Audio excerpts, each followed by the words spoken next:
तो आइए सुनते हैं मुंशी प्रेमचंद की कहानियों का संग्रह मानसरोवर भाग 3 की और एक कहानी जिसका नाम है विनोद। विद्यालयों में विनोद की जितनी लीलाएं होती रहती हैं वे यदि एकत्र की जा सके तो मनोरंजन की बड़ी उत्तम सामग्री हाथ आए।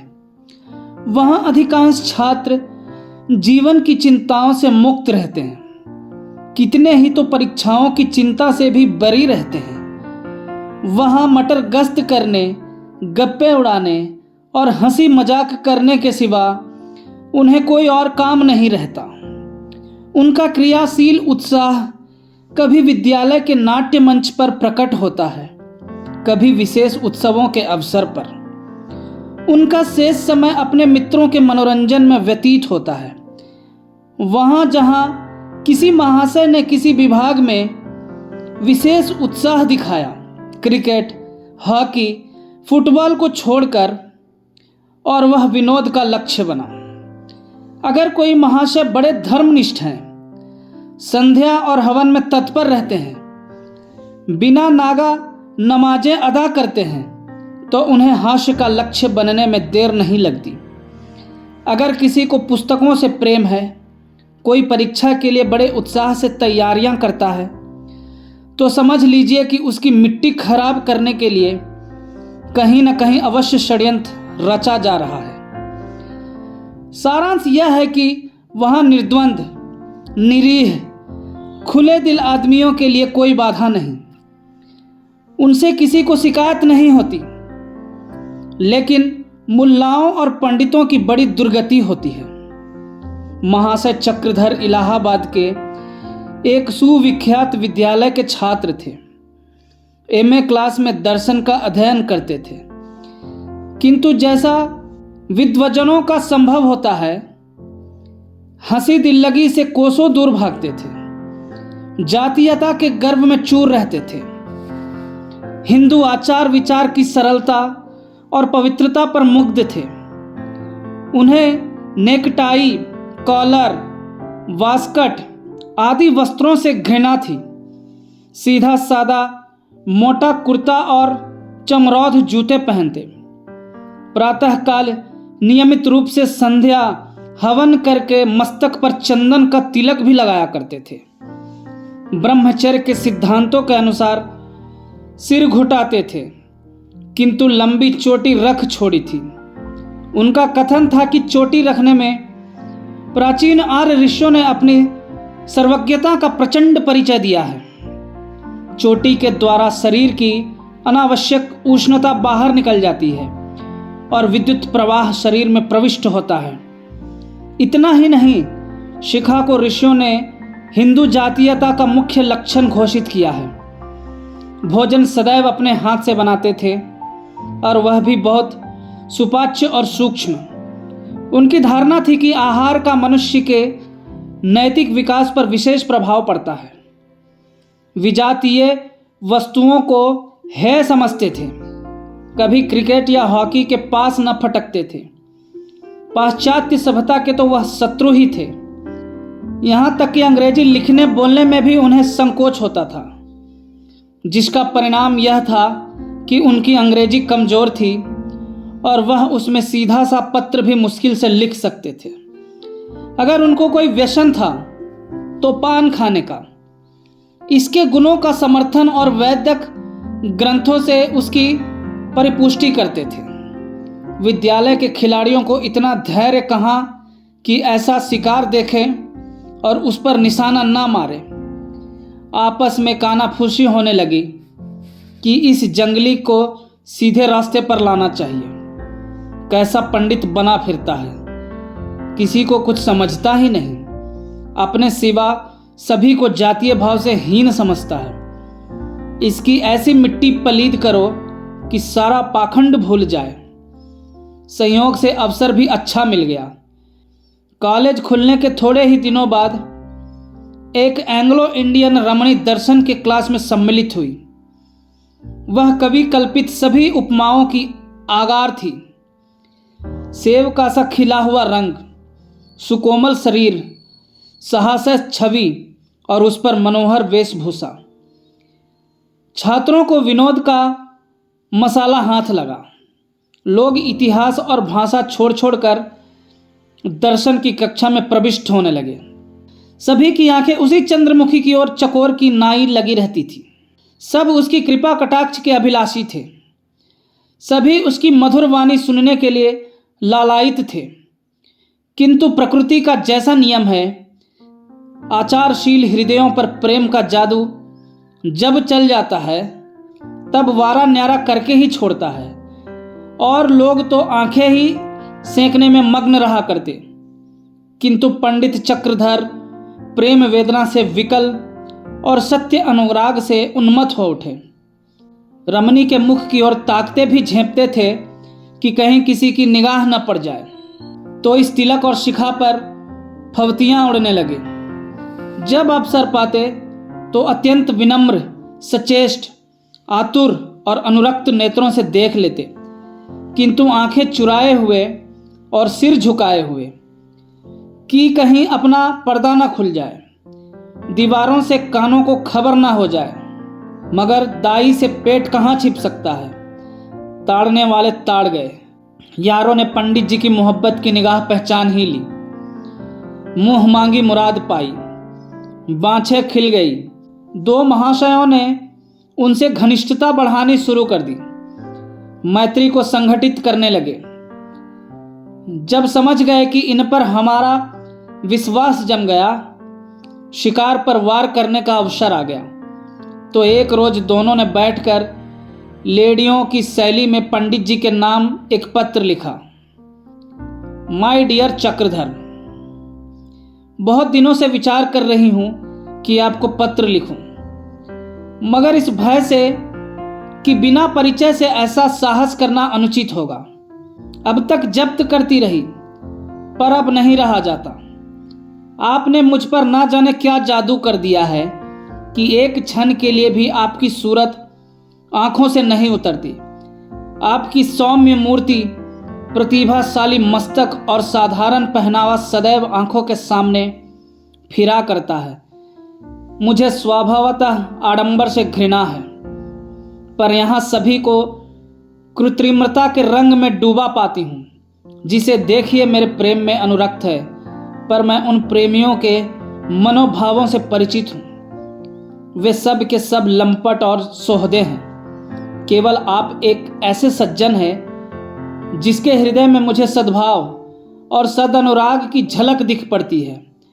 बार बार उत्कंठा होती है कि आपसे कुछ बातें करती, मगर आप मुझसे इतनी दूर बैठते हैं कि वार्तालाप का सुअवसर नहीं प्राप्त होता। ईश्वर के लिए कल से आप मेरे समीप ही बैठा कीजिए, और कुछ न सही तो आपके सामीप्य ही से मेरी आत्मा तृप्त होती रहेगी। इस पत्र को पढ़कर फाड़ डालिएगा और इसका उत्तर लिखकर पुस्तकालय की तीसरी अलमारी के नीचे रख दीजिएगा। आपकी लूसी। यह पत्र डाक में डाल दिया गया और लोग उत्सुक नेत्रों से देखने लगे कि इसका क्या असर होता है। उन्हें बहुत लंबा इंतजार न करना पड़ा। दूसरे दिन कॉलेज में आकर पंडित जी को लूसी के सन्निकट बैठने की फिक्र हुई। वे दोनों महाशय जिन्होंने उनसे आत्मीयता बढ़ा रखी थी, लूसी के निकट बैठा करते थे। एक का नाम था नईम और दूसरे का गिरिधर सहाय। चक्रधर ने आकर गिरिधर से कहा, यार तुम मेरी जगह जा बैठो, मुझे यहाँ बैठने दो।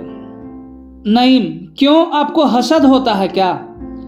चक्रधर, हसद वसद की बात नहीं, वहां प्रोफेसर साहब का लेक्चर सुनाई नहीं देता, मैं कानों का जरा भारी हूं। गिरिधर, पहले तो आपको यह बीमारी न थी, यह रोग कब से उत्पन्न हो गया?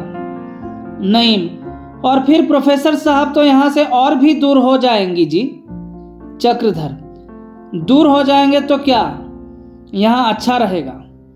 मुझे कभी कभी झपकियां आ जाती है, सामने डर लगा रहता है कि कहीं उनकी निगाह न पड़ जाए। गिरिधर, आपको तो झपकियां ही आती है ना, यहाँ तो वहीं घंटा सोने का है, पूरी एक नींद लेता हूँ। फिर नईम, तुम भी अजीब आदमी हो।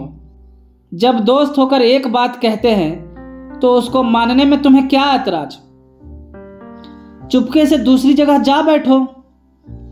गिरिधर, अच्छी बात है, छोड़े देता हूं, किंतु यह समझ लीजिएगा कि यह कोई साधारण त्याग नहीं है।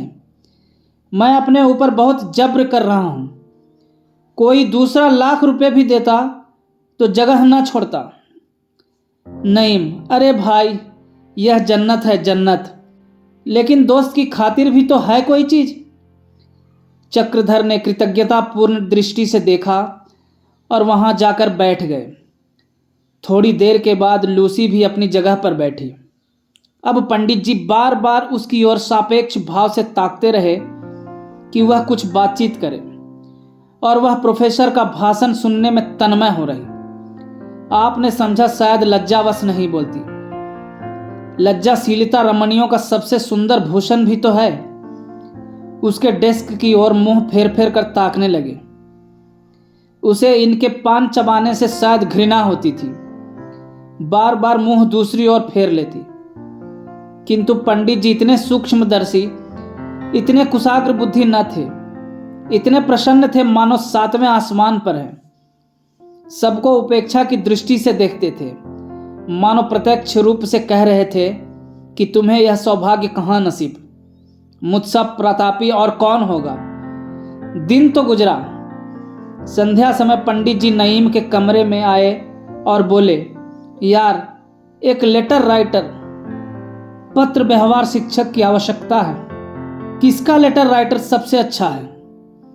नईम ने गिरिधर की ओर कनखियां से देखकर पूछा, लेटर राइटर लेकर क्या कीजिएगा? गिरिधर, फजूल है। नईम खुद किस लेटर राइटर से कम है? चक्रधर ने कुछ सकुचाते हुए कहा, अच्छा, कोई प्रेम पत्र लिखना हो तो कैसे आरंभ किया जाए? नईम, डार्लिंग लिखते हैं, और जो बहुत ही घनिष्ठ संबंध हो तो डियर डार्लिंग लिख सकते हैं। चक्रधर, और समाप्त कैसे करना चाहिए?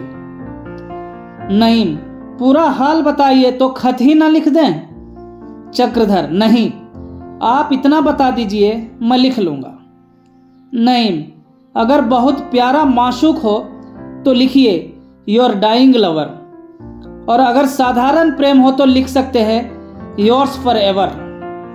चक्रधर, कुछ शुभकामना के भाव भी तो रहने चाहिए ना? नईम, बेशक।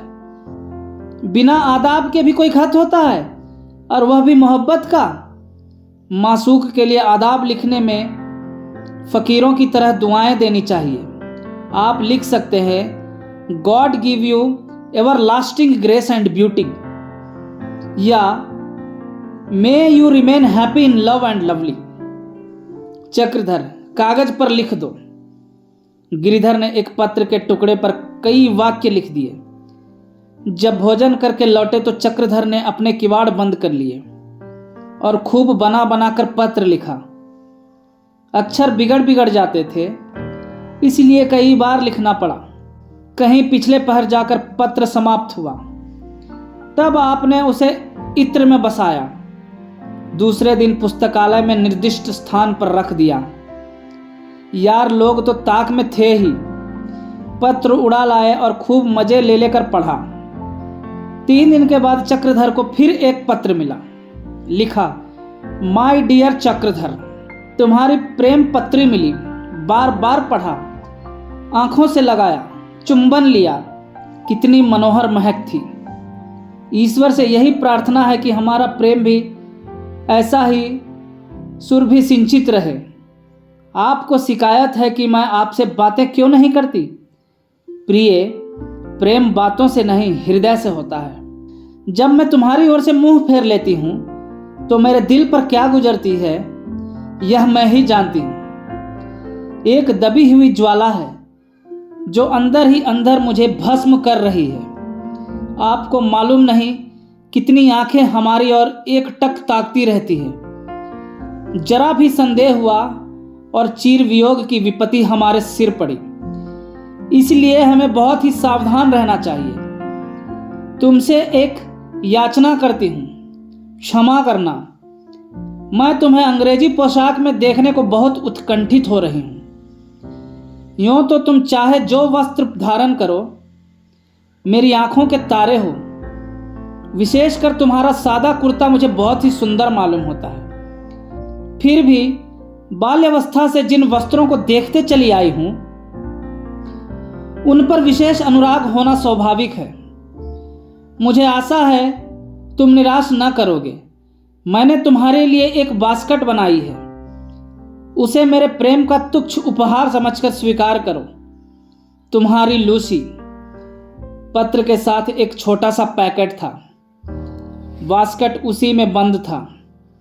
यारों ने आपस में चंदा करके बड़ी उदारता से उसका मूलधन एकत्र किया था। उस पर % से भी अधिक लाभ होने की संभावना थी। पंडित चक्रधर उक्त उपहार और पत्र पाकर इतने प्रसन्न हुए जिसका ठिकाना नहीं। उसे लेकर सारे छात्रावास में चक्कर लगाए। मित्र वृंद देखते थे, उसकी काट छांट की सराहना करते थे, तारीफों की पुल बांधते थे, उसके मूल्य का अतिशयोक्तिपूर्ण अनुमान करते थे। कोई कहता था यह सीधे पेरिस से सिल कर आया है। इस मुल्क में ऐसे कारीगर कहाँ कौन। अगर कोई इस टक्कर का बास्केट सिलवा दे तो 100 रुपये की बाजी बदता हूं।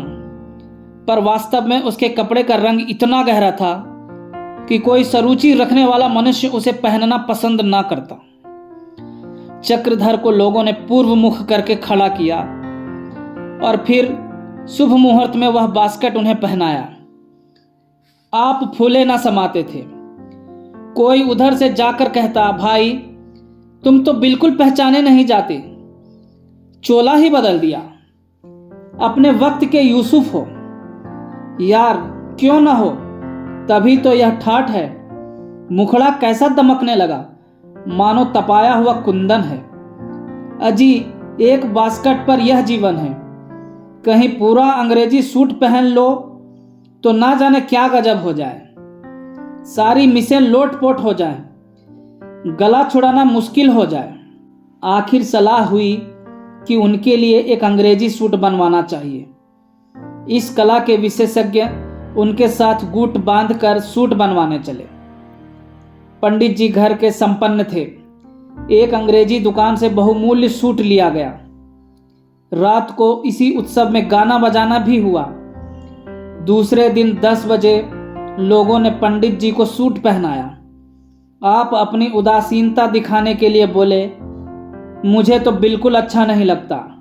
आप लोगों को ना जाने क्यों ये कपड़े अच्छे लगते हैं। नईम, जरा आईने में सूरत देखिए तो मालूम हो। खासे शहजादे मालूम पड़ते हो। तुम्हारे हुस्न पर मुझे तो रश्क है। खुदा ने तो आपको ऐसी सूरत दी और उसे आप मोटे कपड़ों में छिपाए हुए थे।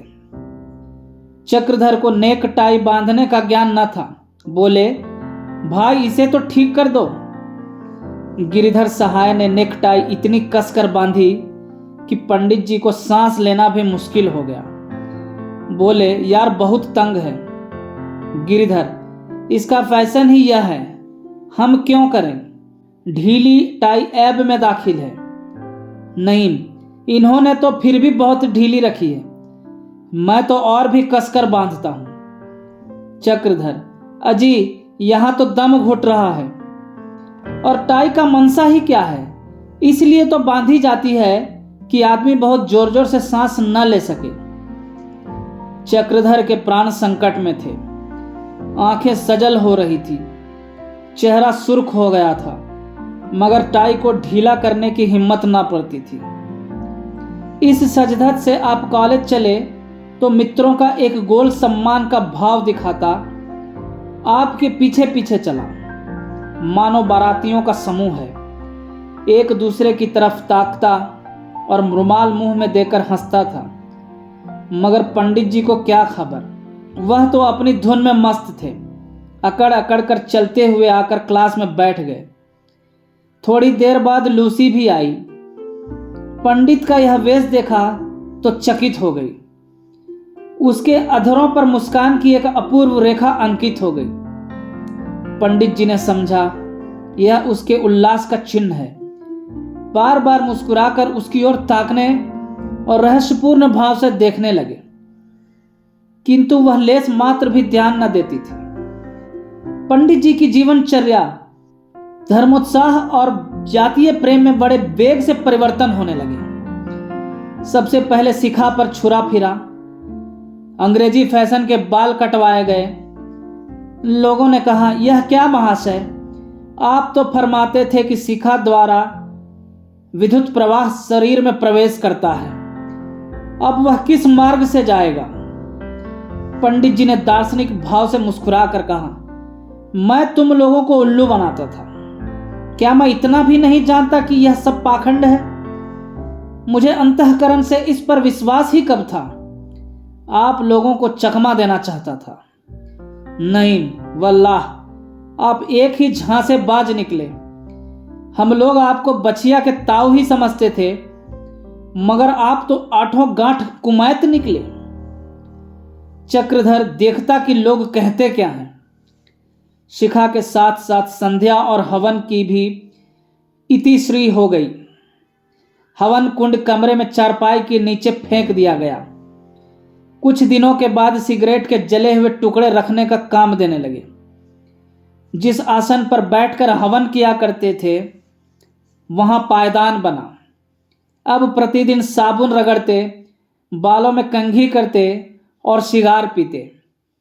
यार उन्हें चंग पर चढ़ाए रहते थे। यह प्रस्ताव हुआ कि इस चंडुल से वास्कट के रुपए वसूल करने चाहिए, मैं सूद के। फिर क्या था, लूसी का एक पत्र आ गया। आपके रूपांतर से मुझे जितना आनंद हुआ उसे शब्दों में नहीं प्रकट कर सकती। आपसे मुझे ऐसी ही आशा थी। अब आप इस योग्य हो गए हैं कि कोई यूरोपियन लेडी आपको सहवास में अपना अपमान नहीं समझ सकती। अब आपसे प्रार्थना केवल यही है कि मुझे अपने अनंत और अविरल प्रेम का कोई चिन्ह प्रदान कीजिए, जिसे मैं सदैव अपने पास रखूं। मैं कोई बहुमूल्य वस्तु नहीं, केवल प्रेमोपहार चाहती हूं। चक्रधर ने मित्रों से पूछा, अपनी पत्नी के लिए कुछ सौगात भेजना चाहता हूं, क्या भेजना उचित होगा? नहीं जनाब, यह तो उसकी तालीम और मिजाज पर मुनहसर है। अगर वह नए फैशन की लेडी है, कोई बेशकीमत सुबुक वजहदार चीज या ऐसी ही कई चीजें भेजिए। मसलन रुमाल, रिस्ट वॉच, लेवेंडर की शीशी, फंसी कंघी, आईना, लॉकेट, ब्रूस वगैरह। और खुदा न खास्ता अगर गवारिन है तो किसी दूसरे आदमी से पूछिए, मुझे गवारियों के मिजाज का इल्म नहीं। चक्रधर, जनाब अंग्रेजी पढ़ी हुई है, बड़े ऊंचे खानदान की है। नहीं तो फिर मेरी सलाह पर अमल कीजिए। संध्या समय मित्रगण चक्रधर के साथ बाजार गए और ढेर की ढेर चीजें बटोर लाए। सब की सब ऊंचे दर्जे की। कोई 75 रुपये खर्च हुए, मगर पंडित जी ने उफ तक न की। हंसते हुए रुपये निकाले। लौटते वक्त नईम ने कहा, अफसोस हमें ऐसी खुश मिजाज बीवी न मिली। गिरिधर, जहर खा लो जहर। नईम, भाई दोस्ती के माने तो यही है कि एक बार हमें भी उनकी जियारत हो। क्यों पंडित जी, आप इसमें कोई हर्ज समझते हैं? गिरिधर, खैर खुदा उन्हें जल्द दुनिया से नजात दे। रातों रात पैकेट बना और प्रातःकाल पंडित जी उसे ले जाकर लाइब्रेरी में रख आए। लाइब्रेरी सवेरे ही खुल जाती थी, कोई अड़चन न हुई। उन्होंने इधर मुंह फेरा, उधर यारों ने माल उड़ाया और चंपत हुए। नईम के कमरे में चंदे के हिसाब से हिस्सा बांट हुआ। किसी ने घड़ी पाई, किसी ने रुमाल, किसी ने कुछ। 1 रुपये के बदले 5-5 रुपये हाथ लगे। प्रेमी जन का धैर्य अपार होता है। निराशा पर निराशा होती है, पर धैर्य हाथ से नहीं छूटता। पंडित जी बेचारे विपुल धन व्यय करने के पश्चात भी प्रेमिका से संभाषण का सौभाग्य ना प्राप्त कर सके। प्रेमिका भी विचित्र थी, जो पत्रों में मिश्री की डली घोल देती मगर प्रत्यक्ष दृष्टिपात भी ना करती थी। बेचारे बहुत चाहते थे कि स्वयं ही अग्रसर हों, पर हिम्मत न पड़ती थी। विकट समस्या थी, किंतु इससे भी वह निराश न थे। हवन संध्या तो छोड़ ही बैठे थे। नए फैशन के बाल कट ही चुके थे। अब बहुधा अंग्रेजी ही बोलते, यद्यपि वह अशुद्ध और भ्रष्ट होती थी। रात को अंग्रेजी मुहावरों की किताब लेकर पाठ की भांति रटते। नीचे के दर्जों में बेचारे ने इतने श्रम से कभी पाठ ना याद किया था। उन्हीं रटे हुए मुहावरों को मौके व मौके काम में लाते।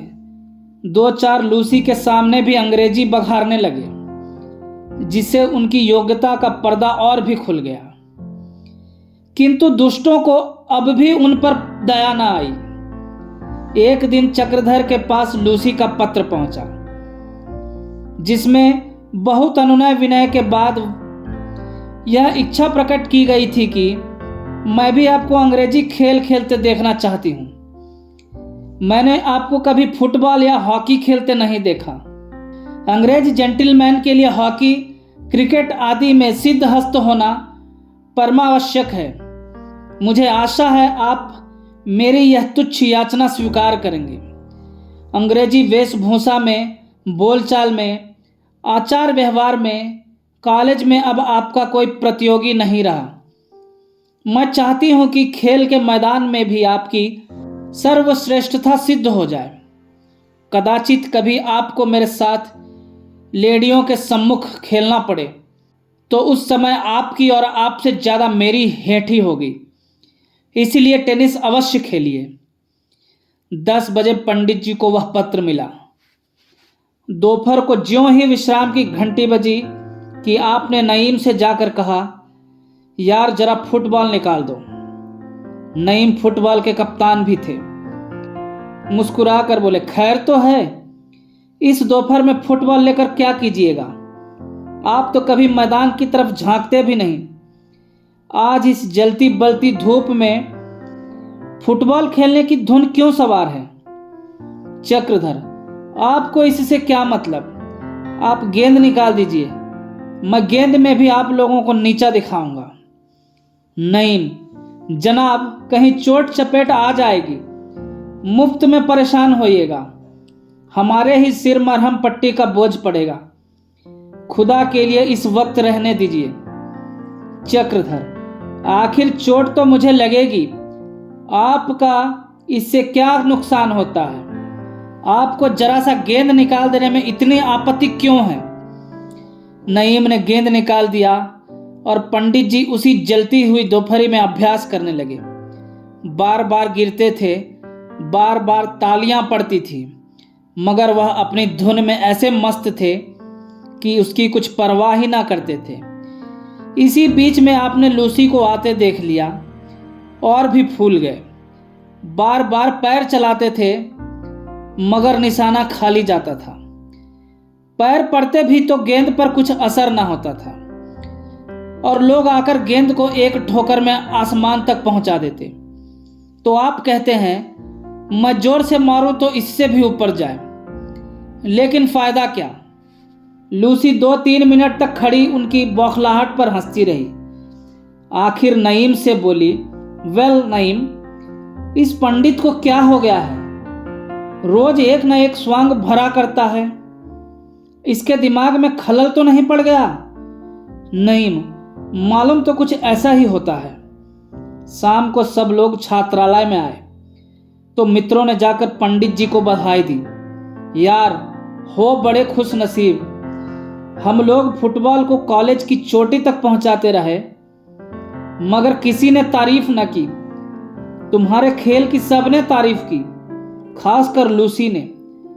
वह तो कहती थी जिस ढंग से यह खेलते हैं, उस ढंग से मैंने बहुत कम हिंदुस्तानियों को खेलते देखा है। मालूम होता है ऑक्सफोर्ड का अभ्यस्त खिलाड़ी है। चक्रधर, और भी कुछ बोली? क्या कहा, सच बताओ। नईम, अजी अब साफ साफ ना कहलवाइए। मालूम होता है आपने टट्टी की आड़ से शिकार खेला है। बड़े उस्ताद हो यार। हम लोग मुंह ताकते रहे और तुम मैदान मार ले गए। जब ही आप रोज यह कलेवर बदला करते थे, अब भेद खुला। वाकई खुश नसीब हो चक्रधर। मैं उसी कायदे से गेंद में ठोकर मारता था जैसे किताब में लिखा है। नईम, तभी तो बाजी मार ले गए भाई, और नहीं क्या। हम आपसे किसी बात में कम हैं? हाँ, तुम्हारी जैसे सूरत कहाँ से लावे। चक्रधर, बहुत बनाओ नहीं, मैं ऐसा कहाँ का बड़ा रूपवान हूं। नईम, अजी यह तो नतीजे ही से जाहिर है। यहाँ साबुन और तेल लगाते लगाते भौरा हुआ जाता हूँ और कुछ असर नहीं होता, मगर आपका रंग बिना हर्रे फिटकरी के ही चोखा है। चक्रधर, कुछ मेरे कपड़े वगैरह की निस्बत तो नहीं कहती थी? नहीं नहीं, और तो कुछ नहीं कहा। हाँ, इतना देखा कि जब तक खड़ी रही आपकी ही तरफ उसकी टकटकी लगी हुई थी। पंडित जी अकड़े जाते थे, हृदय फूला जाता था। जिन्होंने उनकी वह अनुपम छवि देखी वे बहुत दिनों तक याद रखेंगे, मगर इस अतुल आनंद का मूल्य उन्हें बहुत देना पड़ा, क्योंकि अब कॉलेज का सेशन समाप्त होने वाला था और मित्रों की पंडित जी के माथे एक बार दावत खाने की बड़ी अभिलाषा थी। प्रस्ताव होने की देर थी। तीसरे दिन उनके नाम लूसी का पत्र पहुंचा। वियोग के दुर्दिन आ रहे हैं। ना जाने आप कहाँ होंगे और मैं कहाँ होंगी। मैं चाहती हूं इस अटल प्रेम की यादगार में एक दावत हो। अगर उसका व्यय आपके लिए असह है तो मैं संपूर्ण भार लेने को तैयार हूं। इस दावत में मैं और मेरी सखियां सहेलियां निमंत्रित होंगी। कॉलेज के छात्र और अध्यापक गण सम्मिलित होंगे। भोजन के उपरांत हम अपने वियुक्त हृदय के भावों को प्रकट करेंगे। काश आपका धर्म, आपकी जीवन प्रणाली और मेरे माता पिता की निर्दयता बाधक न होती तो हमें संसार की कोई शक्ति जुदा नहीं कर सकती। चक्रधर यह पत्र पाते ही बौखला उठे। मित्रों से कहा, भाई चलते चलते एक बार सहभोज तो हो जाए, फिर ना जाने कौन कहाँ होगा। मिस लूसी को भी बुलाया जाए। यद्यपि पंडित जी के पास इस समय रुपए न थे। घर वाले उनकी फिजूल खर्ची की कई बार शिकायत कर चुके थे, मगर पंडित जी का आत्माभिमान यह कब मानता कि प्रतिभोज का भार लूसी पर रखा जाए। वह तो अपने प्राण तक उस पर वार चुके थे। ना जाने क्या क्या बहाने बनाकर ससुराल से रुपए मंगवाए और बड़े समारोह से दावत की तैयारियां होने लगी। कार्ड छपवाए गए। भोजन परोसने वालों के लिए नई वर्दियां बनवाई गई। अंग्रेजी और हिंदुस्तानी दोनों ही प्रकार के व्यंजनों की व्यवस्था की गई। अंग्रेजी खाने के लिए रॉयल होटल से बातचीत की गई। इसमें बहुत सुविधा थी। यद्यपि चीज़ें बहुत महंगी थी, लेकिन झंझट से नजात हो गई। अन्यथा सारा भार नईम और उसके दोस्त गिरिधर पर पड़ता।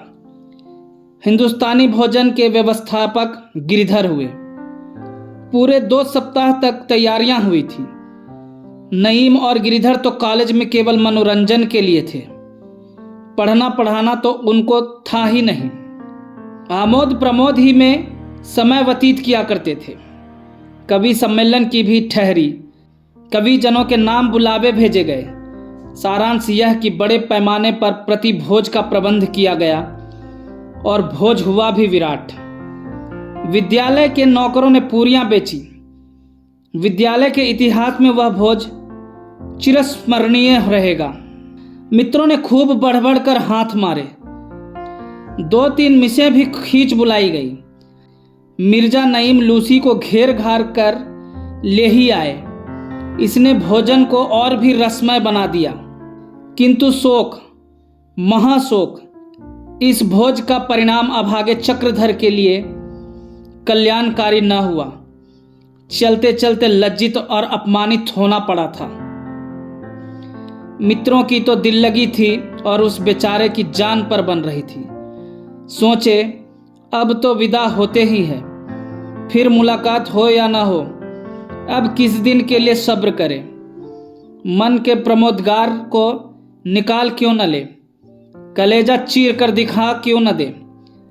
और लोग तो दावत खाने में जुटे हुए थे और वह मदनवान पीड़ित युवक बैठा सोच रहा था कि यह अभिलाषा क्यों कर पूरी हो। अब यह आत्मदमन क्यों, लज्जा क्यों, विरक्ति क्यों, गुप्त रोदन क्यों, मौन मुखापेक्षा क्यों, अंतर्वेदना क्यों। बैठे बैठे प्रेम को क्रियाशील बनाने के लिए मन में बल का संचार करते रहे।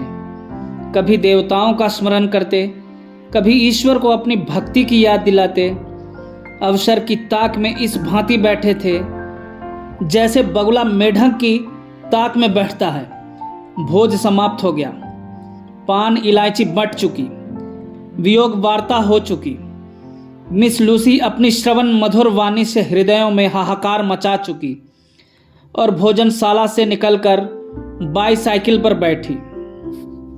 उधर कवि सम्मेलन में इस तरह मिश्रा पढ़ा गया, कोई दीवाना बनाए कोई दीवाना बने। इधर चक्रधर चुपके से लूसी के पीछे हो लिए और साइकिल को भयंकर वेग से दौड़ाते हुए उसे आधे रास्ते में जा पकड़ा। वह इन्हें इस व्यग्रता से दौड़े आते देखकर सहम उठी कि कोई दुर्घटना तो नहीं हो गई। बोली, वेल पंडित जी, क्या बात है, आप इतने बदहवास क्यों हैं? कुशल तो है? चक्रधर का गला भर आया, कंपित स्वर से बोले, अब आपसे सदैव के लिए बिछुड़ ही जाऊंगा। यह कठिन विरह पीड़ा कैसे सही जाएगी? मुझे तो शंका है कहीं पागल ना हो जाऊं। लूसी ने विस्मत होकर पूछा, आपकी मनसा क्या है? आप बीमार हैं क्या? चक्रधर, आह डियर डार्लिंग, तुम पूछती हो बीमार हूं? मैं मर रहा हूं, प्राण निकल चुके हैं। केवल प्रेमाभिलाषा का अवलंबन है। यह कहकर आपने उसका हाथ पकड़ना चाहा। वह उनका उन्माद देखकर भयभीत हो गई। क्रोध में आकर बोली, आप मुझे यहां रोककर मेरा अपमान कर रहे हैं, इसके लिए आपको पछताना पड़ेगा। चक्रधर, लूसी, देखो चलते चलते इतनी निष्ठुरता न करो। मैंने ये विरह के दिन किस तरह काटे हैं सो मेरा दिल ही जानता है। मैं ही ऐसा बेहया हूं कि अब तक जीता हूं। दूसरा होता तो अब तक चल बसा होता। बस केवल तुम्हारी सुधामयी पत्रिकाएं ही मेरे जीवन का एकमात्र आधार थी। लूसी, मेरी पत्रिकाएं? कैसी? मैंने आपको कब पत्र लिखे? आप कोई नशा तो नहीं खाए हैं? चक्रधर, डियर डार्लिंग, इतनी जल्द ना भूल जाओ, इतनी निर्दयता ना दिखाओ। तुम्हारे वे प्रेम पत्र जो तुमने मुझे लिखे हैं मेरे जीवन की सबसे बड़ी संपत्ति रहेंगे। तुम्हारे अनुरोध से मैंने यह वेश धारण किया, अपना संध्या हवन छोड़ा, यह आचार व्यवहार ग्रहण किया।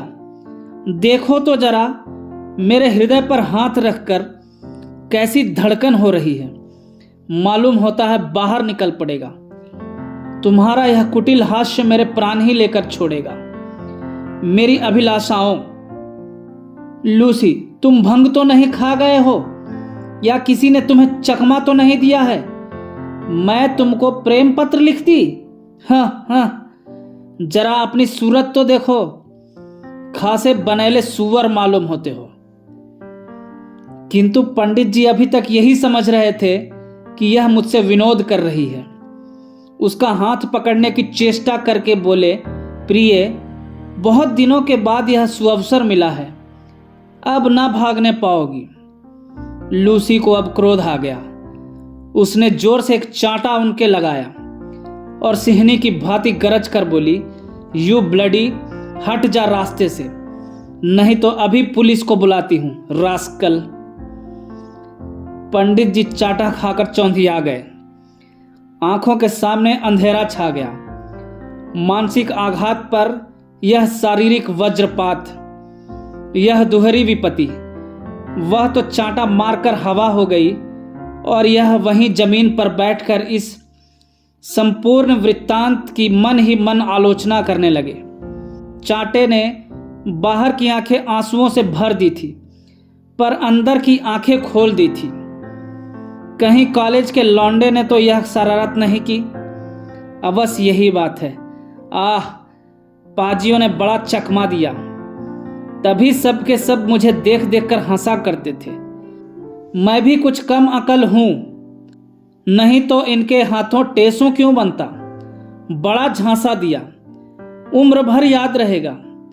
वहां से झल्लाए हुए आए और नईम से बोले, तुम बड़े दगाबाज हो, परले सिरे के धूर्त, पाजी, उल्लू, गधे, शैतान। नईम, आखिर कोई बात भी कहिए या गालियां ही देते जाइएगा। गिरिधर, क्या बात हुई? कहीं लूसी से आपने कुछ कहा तो नहीं? चक्रधर, उसी के पास से आ रहा हूं, चाटा खाकर और मुंह में कालिख लगवाकर। तुम दोनों ने मिलकर मुझे खूब उल्लू बनाया। इसकी कसर न लूं तो मेरा नाम नहीं। मैं नहीं जानता था कि तुम लोग मित्र बनकर मेरी गर्दन पर छुरा चला रहे हो। अच्छा, जो वह गुस्से में आकर पिस्तौल चला देती तो? नईम, अरे यार, मासूकों की घातें निराली होती है। चक्रधर, तुम्हारा सिर मासूक चाटे लगाया करते हैं। वे आंखों से तीर चलाते हैं, कटार मारते हैं या हाथों से मुष्टि प्रहार करते हैं। गिरिधर, उससे आपने क्या कहा? चक्रधर, कहा क्या? अपनी विरह व्यथा की गाथा सुनाता रहा। इस पर उसने ऐसा चाटा रसीद किया कि कान भन्ना उठे। हाथ है उसके कि पत्थर। गिरिधर, गजब ही हो गया। आप हैं नीरे चोंच, भले आदमी, इतनी मोटी बुद्धि है तुम्हारी। हम क्या जानते थे कि आप ऐसे छिछोरे हैं, नहीं तो मजाक ही क्यों करते। अब आपके साथ हम लोगों पर भी आफत आई। कहीं उसने प्रिंसिपल से शिकायत कर दी तो ना इधर के हुए ना उधर के, और जो कहीं अपने किसी अंग्रेज आसना से कहा तो जान के लाले पड़ जाएंगे। बड़े बेवकूफ हो यार, नीरे चोंच हो। इतना भी नहीं समझे कि वह सब दिल लगी थी। ऐसे बड़े खूबसूरत भी तो नहीं हो। चक्रधर, दिल लगी तुम्हारे लिए थी, मेरी तो मौत हो गई। चिड़िया जान ले गई, लड़कों का खेल हुआ। अब चुपके से मेरे 500 रुपये लौटा दीजिए, नहीं तो गर्दन ही तोड़ दूंगा। नईम, रुपयों के बदले खिदमत चाहे ले लो। कहो तुम्हारी हजामत बना दे, जूते साफ कर दे, सिर सहला दे। बस खाना देते जाना। कसम ले लो, जो जिंदगी भर कहीं जाऊं या तरक्की के लिए कहूं, माँ बाप के सिर से तो बोझ टल जाएगा। चक्रधर, मत जले पर नमक छिड़को जी। आपके आप गए, मुझे ले डूबे। तुम्हारी तो अंग्रेजी अच्छी है, लोट पोट कर निकल जाओगे। मैं तो पास भी ना हूँगा। बदनाम हुआ, वह अलग 500 की चपत भी पड़ी। यह दिल लगी है कि गला काटना। खैर, समझूंगा, और चाहे मैं ना समझूं, पर ईश्वर जरूर समझेंगे। नईम, गलती हुई भाई, मुझे अब खुद इसका अफसोस है। गिरिधर, खैर, रोने धोने का अभी बहुत मौका है। अब यह बतलाइए कि लूसी ने प्रिंसिपल से कह दिया तो क्या नतीजा होगा? तीनों आदमी निकाल दिए जाएंगे, नौकरी से भी हाथ धोना पड़ेगा। फिर? चक्रधर, मैं तो प्रिंसिपल से तुम लोगों की सारी कलाई खोल दूंगा।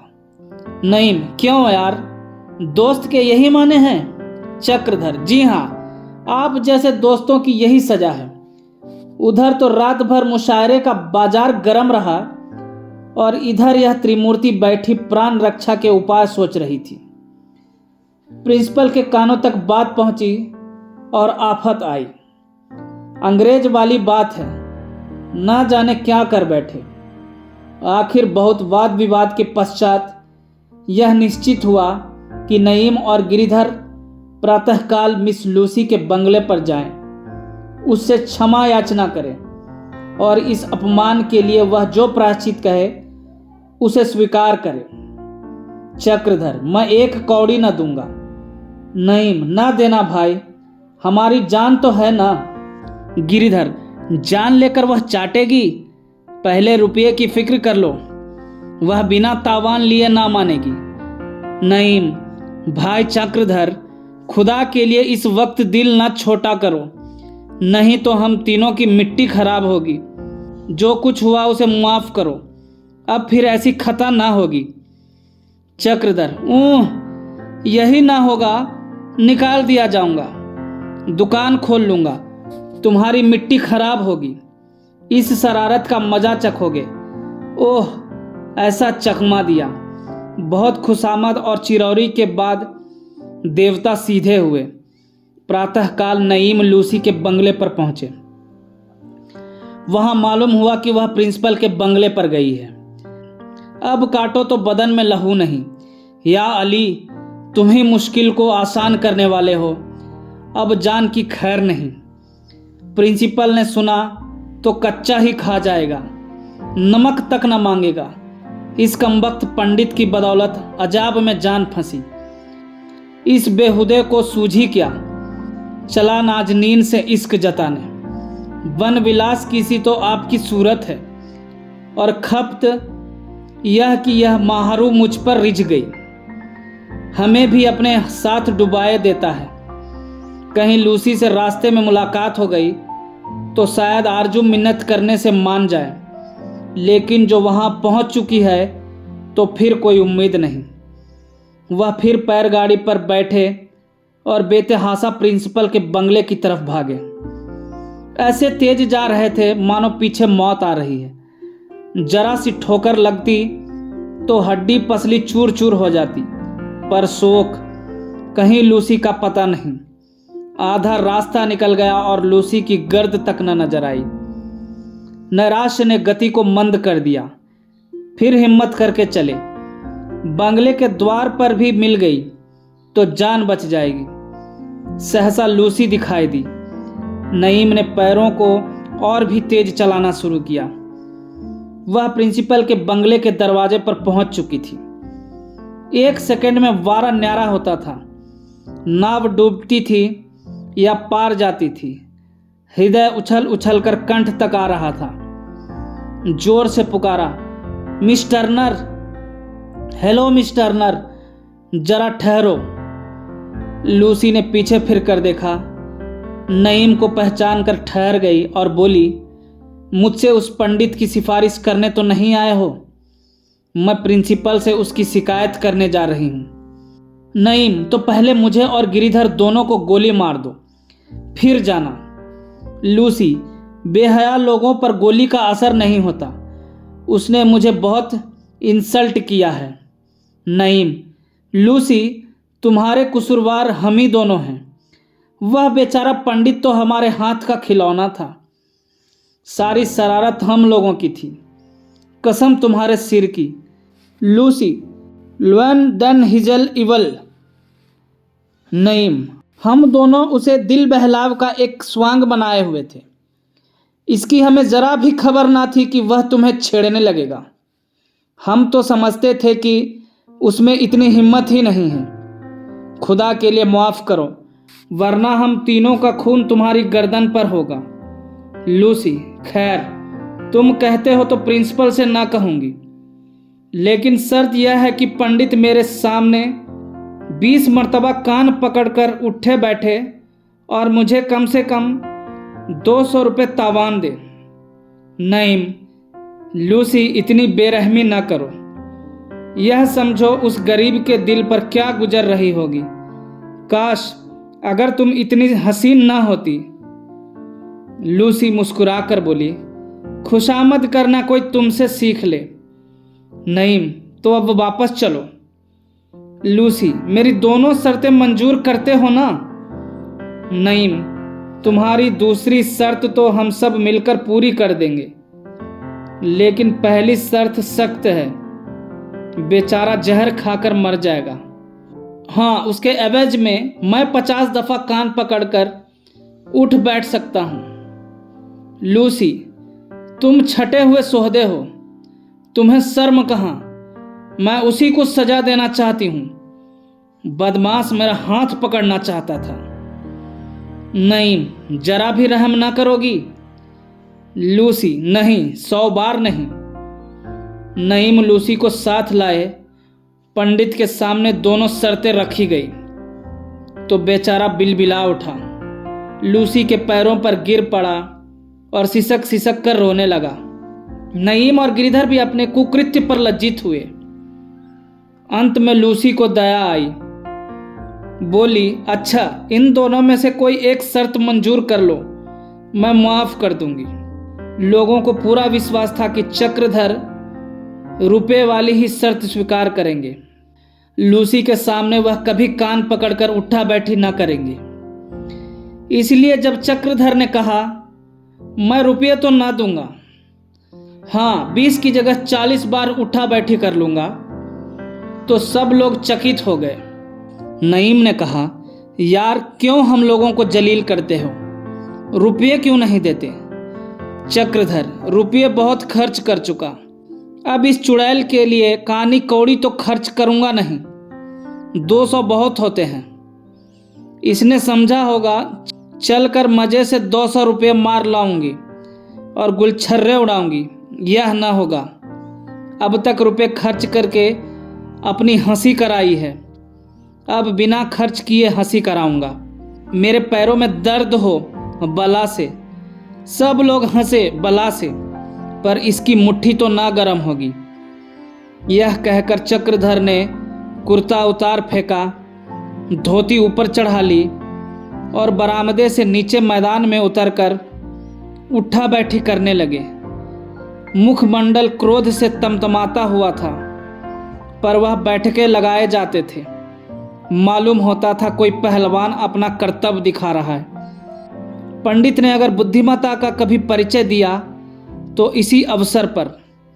सब लोग खड़े थे, पर किसी के होठों पर हंसी न थी। सब लोग दिल में कटे जाते थे। यहाँ तक कि लूसी को भी सिर उठाने का साहस न होता था। सिर गड़ाए बैठी थी। शायद उसे खेद हो रहा था कि मैंने नाहक यह दंड योजना की। 20 बार उठते बैठते कितनी देर लगती है।